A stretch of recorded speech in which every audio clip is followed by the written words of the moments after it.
falando de estudo de caso, nós fazemos, por exemplo, a consulta de informações, tá? Por exemplo, um consumidor que precisa acessar informações em um saque, por exemplo, talvez o que é mais comum hoje, não é? É o que a gente comentou antes. Telecomunicação, às vezes alguma, não sei, até alguma coisa do seu carro, enfim, do seu veículo, qualquer tipo de produto que você compra em e-commerce, na internet, enfim, algum problema pode dar, espero que não, mas acontece, né? E às vezes você tem que resolver ali. Só que às vezes é uma resposta de bate-pronto, né? Às vezes é uma resposta simples que você tem que esperar, ou que não está no período que a pessoa está trabalhando. Às vezes, ouvidoria até tem um horário menor, então, porque, não sei, eu acho que é um nível maior de atendimento, mas teriam algumas perguntas ali que poderiam ser mais simples. E a gente tem um exemplo de trocar a senha. O esquecer a senha nos logins, hoje em dia, é comum, é padrão. Mas antes, com certeza, era um chamado que era aberto. Então, isso era uma coisa que acontecia assim. Então, você vê uma automação, você vê um caminho que parece ser demorado demais para chegar, né? Mas vem chegando, que vem melhorando. E tem como a gente melhorar essa experiência. E, de novo, relacionamento. Então, a gente está fazendo relacionamento da marca com o consumidor. Relacionamento, disponibilidade, né? Acho que... Exato. Acho que a disponibilidade é um ganho fantástico, né? O chatbot não precisa dormir. Exatamente. Muda bastante. A gente tem um exemplo, por exemplo, de um franqueado também, um representante que precisa falar com a fábrica, né? Acho que é basicamente isso que a gente acabou de falar sobre o saque aqui. É a disponibilidade, é o acesso à informação o tempo todo. E é um pouco do que a gente falou antes, né? A experiência tem que ser melhorada e não só do cliente. A gente tem que pensar em todo mundo como um potencial cliente, seja ele interno, externo. Então, a experiência a gente tem que melhorar de todo mundo no ecossistema. Né? Aí, o mesmo caso se aplica também a um futuro franqueado, futuro representante, que precisa fazer uma expansão, por exemplo. Então, eu vou só resumir aqui alguns ganhos nessa área para esse tipo de chatbot, tá? Ou seja, reduz ou direciona o FTE, né, que a gente não precisa do pessoal o tempo todo para fazer tarefa repetitiva. 100% de disponibilidade, é o caso do cara que foi comprar o Renault Kwid lá, por exemplo, de madrugada, não tinha ninguém para atender, de repente pode ser que ele não teria comprado no outro dia, mas ele comprou aquele horário e foi uma experiência de usuário diferente. Até focando em FTE, você tem as pessoas fazendo aquele atendimento, então você tem áreas de gente, você vai ter áreas de tecnologia fazendo aquele atendimento, mas se isso for automatizado, se esse workflow aí, se o front do chatbot for conectado ao workflow, der prazo, enfim, tudo que a gente conseguir fazer, a gente consegue direcionar esse FTS, full-time employee, essa pessoa 100%, para tarefas mais novas. Então ela vira uma pessoa de análise, ela vira uma pessoa de vamos assim, popular informações ao chatbot. Então, essa pessoa ela pode vamos dizer assim, ir crescendo o número de tarefas dela mais qualitativo e menos quantitativo. Então, essa é a intenção. Boa. Redução de custo, até ligada a isso, exatamente. Resposta rápida e consistente, o cara tem resposta na hora que ele precisa, a resposta é confiável, não tem humano trabalhando nisso, ou seja, está automatizado. E a fidelização, porque, de novo, a experiência do usuário. A experiência do usuário está mandando nesse caso e você está fidelizando esse cara, certo? Um outro estudo de caso sobre a área de gente e gestão. Colaboradores conversando com gestão, como você acha que pode melhorar a experiência do colaborador? Hoje a gente tem um pouco desse problema, inclusive aqui na Lumen, né? Às vezes é muita dúvida simples que poderia ser automatizada a resposta e que toma tempo do pessoal de gente de gestão que acaba tirando esse tempo de atividades mais nobres e que não poderiam ser automatizadas com bot, né? Então a gente acaba remetendo a muitos dos ganhos que a gente teve inclusive com o caso anterior. E a gente pensa em consultar despesa, explica melhor meu lerite como tá, como que eu tiro férias, como que eu abro uma vaga. Então tem muita pergunta ali que é um processo. Até por falar em vaga também é o que a gente colocou, né? Sobre os candidatos falando com gente de gestão. Seria exatamente isso, né? Consultar a vaga, de repente poder enviar um currículo pelo próprio chatbot e de novo, né? Liberar braço de quem está na operação para poder fazer tarefas melhores, não tarefas repetitivas que está tomando tempo ali, né? Acho que isso é bem interessante. E, de novo, a experiência. A gente precisa melhorar a experiência com o candidato. Hoje em dia, a gente está numa era das redes sociais. Os candidatos precisam se sentir, desejar estar na sua empresa. A gente teve um caso recente de uma vaga que um número razoável de pessoas se candidataram, e é um pessoal mais jovem, e tinham visto a Ritinha, a nossa copeira aqui, que é uma pessoa fantástica, e elas tinham visto alguns vídeos dela que o nosso marketing publicou chamando para vagas, e o pessoal queria tirar foto, queria conhecer a Ritinha. Então, essa experiência, antes da pessoa virar empregado mesmo, quando ela talvez nem candidata era, mas virou candidata, essa experiência conta. Isso faz diferença, né? Então, até nesse ponto, a gente precisa estar cuidando. Joia, beleza. Também vamos resumir alguns ganhos para essa área. Precisão de atendimento, workflow integrado, mais rápido, mais barato, novamente, né, redução de custo, acompanhamento de OKR e o PDI e proatividade, ou seja, são ganhos que a gente consegue trazer para a área de gente de gestão e melhora muito a experiência do usuário e também, não só do usuário, mas também de quem está trabalhando, né? Sim.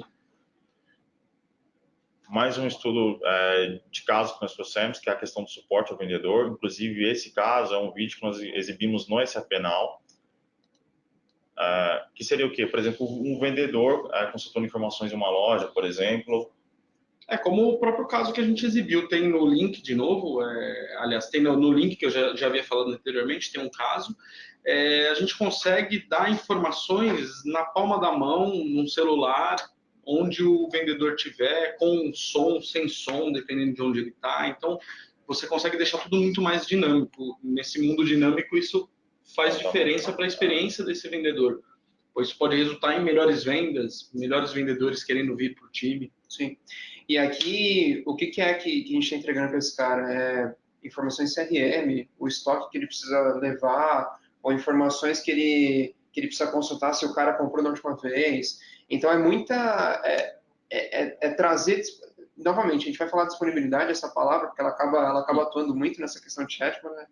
Mas você está entregando para o cara em qualquer tipo de device, qualquer tipo de frente, uma solução para ele, ou pelo menos um acesso à informação mais fácil, mais dinâmico, para que ele consiga executar a melhor tarefa dele na loja, por exemplo. Um promotor de vendas, por exemplo, totalmente se encaixa exatamente nisso. Totalmente, porque é o cara que ele tem o planograma lá dele, ele tem um fence que ele tem que respeitar, ele tem que chegar na gôndola, ele tem que ver se está tudo bonitinho, ele tem que ver se o espaço que ele comprou tá posicionado, se tem produtos, tem out of stock. Então tem muita coisa que faz sentido para isso. E até para pedido, né? Eu consigo no próprio chatbot mandar aquilo, preencher algum software ou carregar de algum software. Então tem muita interação que eu posso fazer. Então, com certeza. Legal. Time comercial também, mobilidade e informação precisa, em tempo real, rápido. Né? Então acho que tudo isso colabora muito nesse caso do suporte ao vendedor.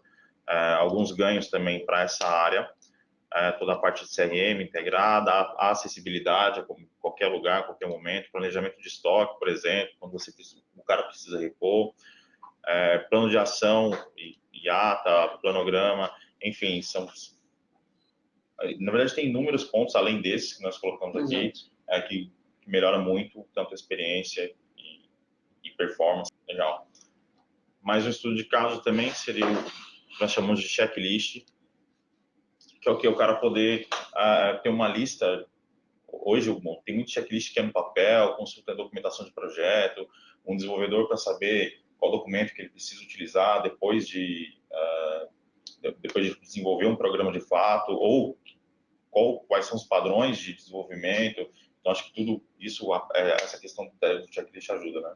Sim, ajuda. E é uma forma mais moderna, né? Com essas novas gerações entrando, cada vez mais querem interagir da forma que, como o Guilherme falou, mais para o futuro, da forma que eles veem nos filmes, a interação acontecendo. Então, isso e facilita, de fato, né? Coloca na palma da mão, você consegue com um comando de voz ou só digitando a sua pergunta, eu não preciso decorar onde isso daí está no menu. Isso facilita bastante. Isso é legal. O colaborador, por exemplo, para consultar o que ele precisa fazer para tirar férias, qual o procedimento para poder solicitar férias. A parte de gestão, quer comentar um pouco sobre essa parte de gestão de custo? É muito. Vamos pensar no budget, vamos pensar em como que a gente consulta o budget, quando consulta que esse budget vai sair, ou quando esse budget, quanto que eu já consumi dele. Então, toda essa informação, a gente pode entrar em CAPEX, APEX e o que quiser aí, mas como que a gente consegue humanizar ou melhorar esse relacionamento, essa consulta de informação? Então, às vezes eu preciso de um checklist para poder, uma jornada para eu poder entender, mas como que qual que é o próximo passo? Qual que é o passo a passo para consultar? Então, acho que envolve tudo isso. Sim, beleza. Bom, voltando um pouquinho, vamos falar agora sobre os ganhos para essa área. De novo, disponibilidade, né? 24/7, de maneira automatizada, você poder acompanhar uma definição de jornada, facilidade de onboard para quando está chegando gente nova, você já tem todo um checklist para cumprir ali, uma coisa bem mais simples, mais fácil, priorização de equipes e planejamento de demanda, por exemplo. Acho que tudo isso também são pontos que a gente consegue ganhar. Sim. Mais um ponto, um outro estudo de caso, a ordem de manutenção, por exemplo, a abertura de ordem de manutenção. No caso aqui, o cliente, o operário, ele consegue abrir uma ordem de manutenção, o funcionário da empresa consegue abrir uma ordem de manutenção via chatbot, por exemplo, ele tem um outro tipo de experiência, em vez de navegar por telas complexas para fazer a abertura de uma ordem de manutenção, ele consegue simplesmente falar ou escrever qual é o problema dele, citar qual é a área que ele está, né? Acho que isso tudo melhora bastante. Aí um outro exemplo também seria a questão da segurança do operário, né? Acho que facilita muito. Hoje uma manutenção numa área de perigo, de alta tensão, por exemplo, um quadro de alta tensão, às vezes você tem um checklist para poder verificar algum equipamento ou até a própria ordem de manutenção. É um risco ficar deslocando o olhar ou deslocando as mãos para poder interagir. Se você conseguir fazer toda essa interação sem que a pessoa que está fazendo a manutenção precise tirar a atenção ou tirar as mãos do equipamento que gera algum risco, você inclusive consegue diminuir o risco dessa operação. Então, são vários ganhos aí que a gente consegue pensar. Aumenta muito a segurança. Sim. Né? É até interessante falar que facilities, com certeza, vai consumir muito um produto desse tipo. Porque é aquilo, abre o chamado, tem aquela relação rápida do chamado, até um FAQ técnico de como que vai atuar naquilo, e como vocês falaram do próprio operário. Então, acho que essa via de mão dupla aí, para essas áreas, por exemplo. Legal. Alguns ganhos para essa área também, como a gente comentou, segurança no trabalho, melhorar a localização, ou saber onde está a localização do equipamento, por exemplo, facilidade na comunicação, não precisa ter tela complexa para poder acessar, ele de maneira muito mais simples. Ele pode ter um FAQ técnico, vai acessar uma lista lá de dúvidas técnicas para poder acessar, e até um videobot, onde ele pode indicar para ele onde são os erros e tudo mais. Sim. Sobre os N-bots, acho que o Guilherme pode falar um pouquinho melhor. A gente tem muito, vocês viram, vamos dizer assim, tela a tela lá, que tinha esse login ali em cima do N-bot info, de informação, de pessoas, que a gente gestão, de venda, de checklist, e até desse de ordem de manutenção que a gente viu por último. Cada um deles vocês viram que tinha alguns, cinco highlights, que dava para tentar extrair alguma questão mais pessoal desse tipo de N-bot. Por quê? Porque a gente criou umas caixinhas, criou uns produtos, que são esses loginhos aí que foram aparecendo. E esses produtos, o que eles são? É uma forma mais agilizada e uma forma mais, vamos dizer assim, conectada, já respondendo algumas perguntas que eles já conseguem executar. Então, como que a gente trabalha com isso? Digamos que a gente faça toda a parte de premissas, faça toda a parte de checklist, de discovery com vocês, e a gente entenda que se encaixa se encaixa o problema ou aquela dor para um dos produtinhos, para um desses 5 produtos. Isso vai agilizar muito a nossa implementação e vai reduzir muito o custo. Então, a gente já construiu acionadores, vamos falar assim, em outras palavras, que consegue melhorar essa experiência de onboard da nossa ferramenta, do nosso chatbot, com o Discovery com a dor de vocês. Então é mais isso. Então a gente está lançando isso hoje, a gente está lançando isso para o webinar, que é justamente para vocês terem o primeiro acesso desses produtos e para a gente já bater esse papo, para a gente já ver como que essa conversa pode desenrolar. Então, estou feliz aqui por estar lançando esses produtos e acho que a gente vai ter bastante contatos aí com essas dores.